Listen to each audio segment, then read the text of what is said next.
Aristóteles pensó que todo el universo giraba en torno a la Tierra, y así nació la teoría geocentrista, es decir, la Tierra como centro del universo, con diversos planetas o esferas que le daban vuelta. No fue hasta el 1543 que Nicolás Copérnico cambió la idea geocentrista por la heliocentrista, indicando que la Tierra era otro planeta más orbitando alrededor del Sol. ¿Por qué cambiaron de parecer? La famosa obra El origen de las especies por Charles Darwin en 1859 dio paso a la teoría de la evolución, que sostiene que las especies actuales provienen de otras especies distintas que mutaron debido a una serie de cambios entre generaciones, es decir, nuestra existencia se limita a los animales salvajes como nuestros ancestros. Todos en el mundo tienen una cosmovisión, es decir, una manera de entender el mundo. Nadie es neutral en esto. No existe una cosmovisión neutral. ¿Cómo entonces debemos interpretar las cosas del mundo que no entendemos? Hoy estudiaremos la cosmovisión bíblica, es decir, los ojos de Dios.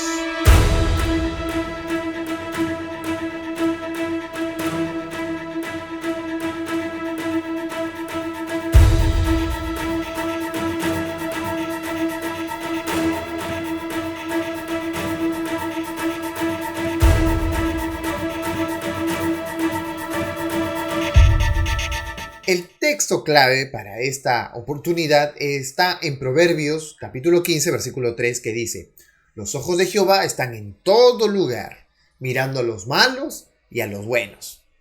Hay tres fuentes de enseñanza para crear en nosotros el filtro correcto o el filtro bíblico de ver las cosas. La primera de ellas es la Biblia. ¿Por qué la Biblia? Porque la Biblia es la revelación de Dios.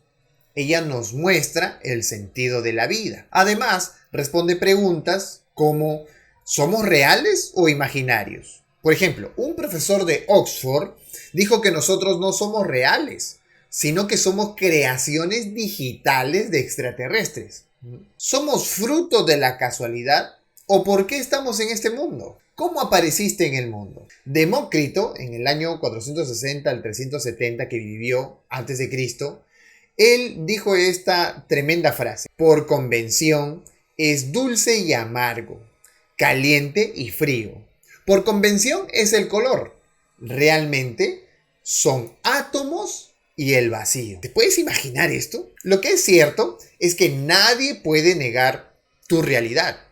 Eres, existes, estás aquí, tienes sueños, planes, sentimientos, etc. La Biblia afirma que los necios piensan que no hay Dios. Salmos 53, verso 1 y 2 dice: dice el necio en su corazón, no hay Dios.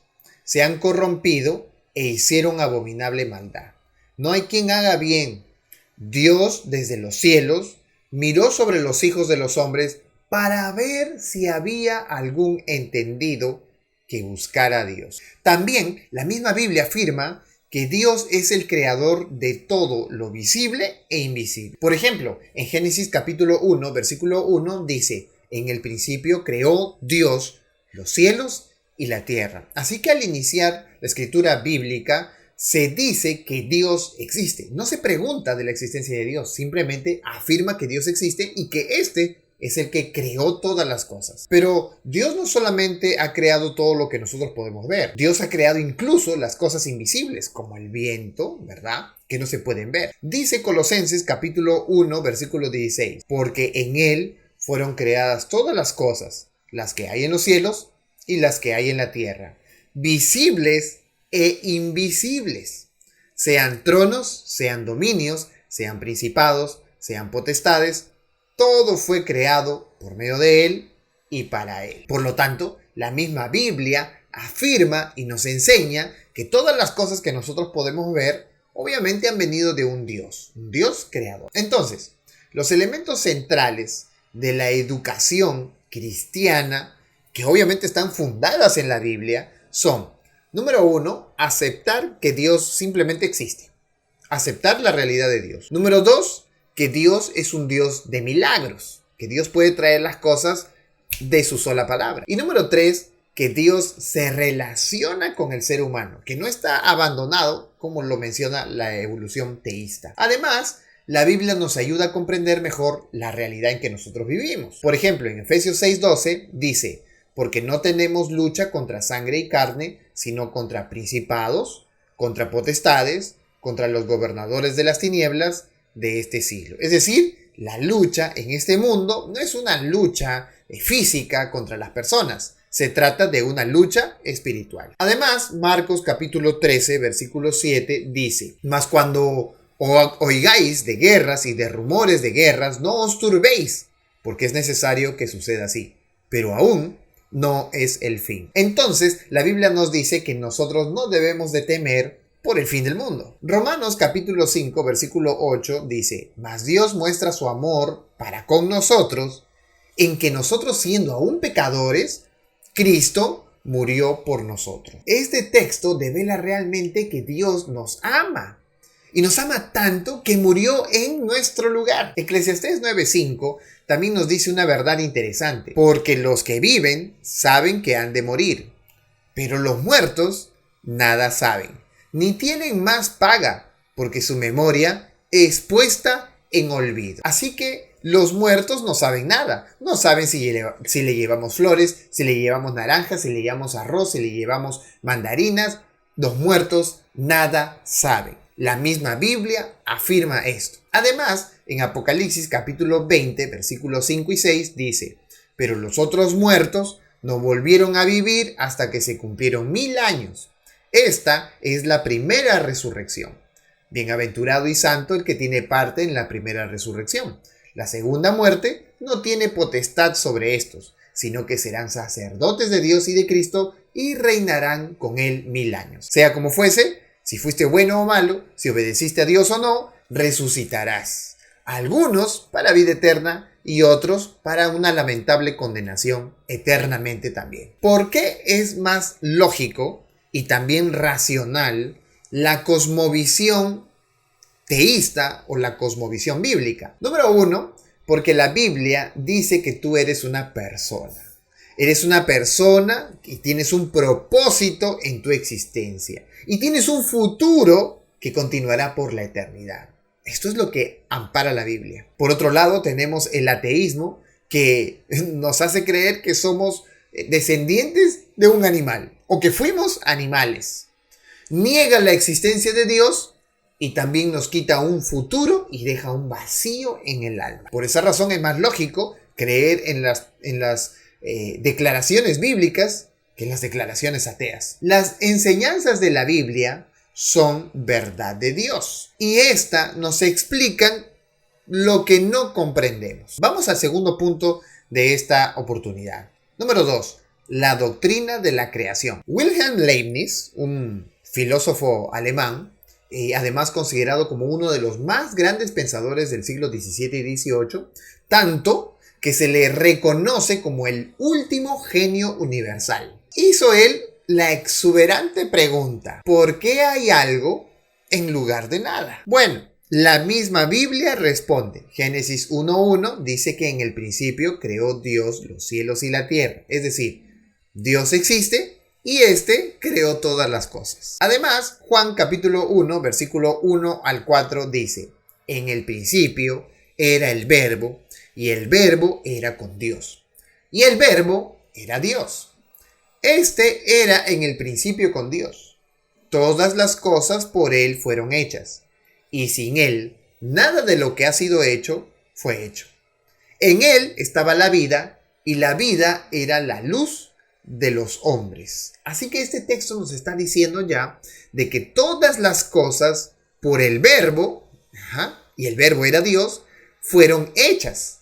Y sin Él no hubiesen existido todas estas cosas. Así que estos dos textos responden la pregunta de Leibniz. ¿Por qué hay algo en lugar de nada? Porque ese algo lo creó Dios. Y si Dios lo creó con un propósito. Nosotros también podemos darnos cuenta de si realmente consideramos a Dios como creador o no, si obedecemos sus mandamientos. Jesús dijo que si nosotros lo amamos, entonces realmente obedeceremos sus mandamientos. Sin embargo, todos los mandamientos son necesarios en esta obediencia, no algunos ni pocos. Dice Éxodo 20, verso 8 al 11, acuérdate del día de reposo para santificarlo. 6 días trabajarás y harás toda tu obra, pero el séptimo día es reposo para Jehová tu Dios. No hagas en él obra alguna, tú, ni tu hijo, ni tu hija, ni tu siervo, ni tu criada, ni tu bestia, ni tu extranjero que está dentro de tus puertas. Porque en 6 días hizo Jehová los cielos y la tierra, el mar y todas las cosas que en ellos hay, y reposó en el séptimo día. Por lo tanto, Jehová bendijo el día de reposo y lo santificó. Uno de los más grandes problemas en la vida de los seres humanos es creer en el Creador. Así como en el inicio de la historia, así también en el final de la historia. Por ejemplo, Apocalipsis capítulo 14, versículos 6 y 7 se nos narra este final de la historia. Dice, vi a otro ángel volar por en medio del cielo que tenía el evangelio eterno para predicarlo a los que moran en la tierra y a toda nación y tribu, lengua y pueblo. Diciendo en alta voz, fíjense lo que dice, temed a Dios y dadle gloria porque la hora de su juicio es venida y adorad a aquel que ha hecho el cielo y la tierra, el mar y las fuentes de las aguas. En Éxodo, Dios envió a Moisés que recuerden que Él es el creador de todo a través de la obediencia del sábado, es decir, de descansar en el día de reposo. Y en Apocalipsis, al final de la historia, llegó el tiempo del juicio y es necesario que volvamos al Dios que creó todas las cosas. Tanto al inicio de la Biblia como al final de la Biblia, se llama la atención a adorar al Creador. Job capítulo 12, versículos 7 al 10 dice, y en efecto, pregunta ahora a las bestias, que ellas te enseñarán, y a las aves de los cielos, que ellas te lo mostrarán. O habla a la tierra, que ella te enseñará. Los peces de la mar te lo declararán también. ¿Qué cosa de todas estas no entiende? Que la mano de Jehová la hizo. En su mano está el alma de todo viviente y el espíritu de toda carne humana. Así que en medio de la Biblia también encontramos una declaración de Job, diciendo insistiendo en la mente del ser humano que la mano de Jehová hizo todas estas cosas. Así que la mente del ser humano trata siempre de alejar a Dios como creador. La doctrina de la creación entonces es fundamental para la educación cristiana. Todo se centra en Dios como creador. Todas las semanas, el sábado, Dios nos lo recuerda. La cosmovisión bíblica debe enfatizar a Dios como creador. El ataque más grave a esto es la enseñanza de la evolución. Esta teoría mina la fe en la Biblia. Además, no existe armonía entre la evolución y la Biblia, como algunos piensan, declarando una evolución teísta, que es peor aún. Cuando vemos un arco iris, vemos dos reacciones. La primera, de un ateo, que él lo único que puede ver es una mezcla de elementos químicos sin sentido alguno. Sin embargo, la reacción bíblica nos cuenta la historia del diluvio, registrada en la Biblia, y que en ella se demuestra la misericordia, la compasión y la condescendencia de Dios por el hombre. Veamos ahora un tercer punto, la doctrina de la redención. Si mantenemos nuestra visión en las cosas que nos rodean, como la cosmovisión naturalista lo enseña, es decir, en la naturaleza, veremos nosotros un mundo caído de pecado y de muerte, que no es suficiente para aprender. Morimos, vivimos, al final todos sufrimos. Y entonces, ¿de qué nos sirve todo lo aprendido? La Biblia no solo nos habla de Dios como el creador de todo, sino como el redentor de todo. Eso añade el hecho de que todo se centra en Jesús, quien murió y resucitó. Muchas veces pensamos en Jesús más como un redentor que como creador. Pero mira lo que dice la Biblia sobre él. Juan capítulo 1, verso 1 al 14. En el principio era el Verbo, y el Verbo era con Dios, y el Verbo era Dios. Este era en el principio con Dios, y todas las cosas por él fueron hechas, y sin él nada de lo que es hecho fue hecho. En él, es decir, en Jesús, en el Verbo, estaba la vida, y la vida era la luz de los hombres. Y la luz en las tinieblas resplandece. Pero las tinieblas no la comprendieron. Fue un hombre enviado de Dios, el cual se llamaba Juan. Y este vino por testimonio para que dice testimonio de la luz, para que todos creyesen por él. No era él la luz, sino para que diese testimonio de la luz. Aquel era la luz verdadera que alumbra a todo hombre que viene a este mundo. En el mundo estaba, y el mundo fue hecho por él, y el mundo no le conoció. A lo suyo vino, y los suyos no le recibieron. Pero a todos los que le recibieron, porque fueron algunos, les dio la potestad de ser hechos hijos de Dios, a los que creen en su nombre, los cuales no son engendrados de sangre, ni de voluntad de carne, ni de voluntad de varón, sino de Dios. Y aquel verbo, el verbo que hemos hablado, el que creó todas las cosas, dice, fue hecho carne y habitó entre nosotros y vimos su gloria, gloria como del unigénito del Padre, lleno de gracia y de verdad. Eso quiere decir que el mismo que nos creó también murió por nosotros. Por esa razón, nos llama a adorarlo. Y adorar es una respuesta natural que es incontenible frente al amor de Dios. Apocalipsis, capítulo 14, versos 6 y 7, que es un texto que hemos leído, dice en la parte final que nosotros debemos adorar a aquel que ha hecho el cielo y la tierra, y el mar y las fuentes de las aguas. Un párrafo que nos lleva inmediatamente al cuarto mandamiento en Éxodo, y que nos lleva inmediatamente a Génesis capítulo 2 y verso 1 al 3, cuando Dios completa la creación y separa un día especial para recordarlo. Tanto la primera como la segunda venida de Jesús son parte del mismo plan de salvación. En la primera, Él viene a enseñar el camino de la restauración, y en la segunda, viene para restaurarlos por completo. Pero, ¿cómo debemos prepararnos ahora para esa segunda venida? Muchas personas empiezan a considerar cada uno lo que es correcto. Es decir, cada persona establece lo que está bien para ella. Así, nosotros podríamos encontrar muchos códigos morales debido a que cada persona crea sus propios códigos. El doctor Joel Hoffman, famoso escritor americano, ilustra este asunto de la siguiente manera. Él cuenta que un adolescente confabulador quería asegurarse su futuro financiero al casarse con una mujer mayor adinerada. Luego de casados, siendo adolescente, matarla y enfrentar entonces de 7 a 12 años de prisión. Saldría entonces de prisión aproximadamente a los 30 años, pero sería rico por el resto de su vida. Este muchacho decide que vale la pena. En ninguna parte de las leyes estadounidenses establece que por más que estemos dispuestos a cumplir la condena, aún así no deberíamos cometer el crimen. Es aquí donde los mandamientos de Dios sobrepasan las leyes humanas. Los mandamientos son leyes morales, no solo legales, que se centren en las consecuencias específicas de su desobediencia, sino que al contrario, hablan directamente a nuestro comportamiento, de donde nace. No podemos hacer lo que cada uno quiere, no podemos hacer lo que cada uno piense que es correcto. La misma Biblia nos lo enseña.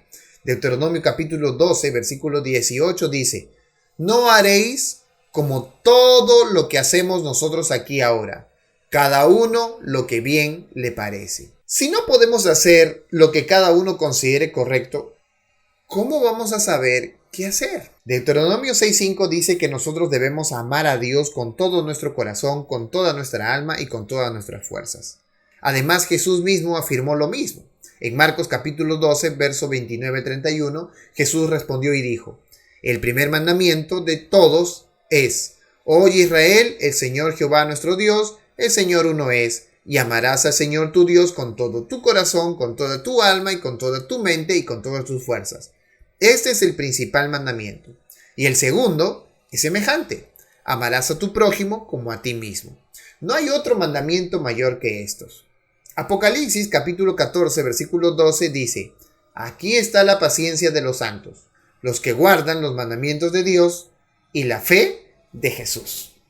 Entonces, sí sabremos qué hacer si nosotros seguimos los mandamientos de Dios. Porque los mandamientos de Dios no son normas legales, sino que simplemente son las palabras del carácter de Dios para nosotros, para que entendamos lo que es bueno y diferenciemos lo que es malo. Algunos hoy no aceptan los mandamientos que son relevantes para nuestro tiempo, porque Cristo fue crucificado y ya no hay forma de estar sujetos a ellos hoy día. Pero si te preguntas, ¿por qué Cristo vendrá para salvarme? Es obviamente porque estoy perdido. ¿Y por qué te has perdido? Porque nos hemos separado de Dios y su carácter, el carácter de Dios se ha deformado en mí. ¿Y cómo yo sé que estoy en pecado? Porque gracias a la ley yo llego a ese conocimiento. Romanos capítulo 3 versículo 20 dice que gracias a la ley yo sé que soy pecador. Entonces, nosotros no podríamos negar la ley en un momento así que esperamos la segunda venida. Si nosotros negáramos la ley de Dios, entonces no esperaríamos a Jesús por segunda vez. Restaurar la imagen de Dios en el ser humano también tiene importancia la ley, que es parte de la redención. El ejemplo de Cristo es el código moral que muestra lo correcto a la vista de Dios. ¿Obedeció Cristo la ley? Mateo capítulo 5, 17 dice: No penséis que he venido para abolir la ley o los profetas. No he venido para abolir, sino para cumplir. Dios comunica lo que es moralmente correcto y no lo que es legalmente correcto. Los 10 mandamientos no son mandatos, sino son palabras. Y los diferenciamos con estas dos palabras. Cuando usamos el término mandatos, ¿verdad? Usamos el término hebreo mitzvot.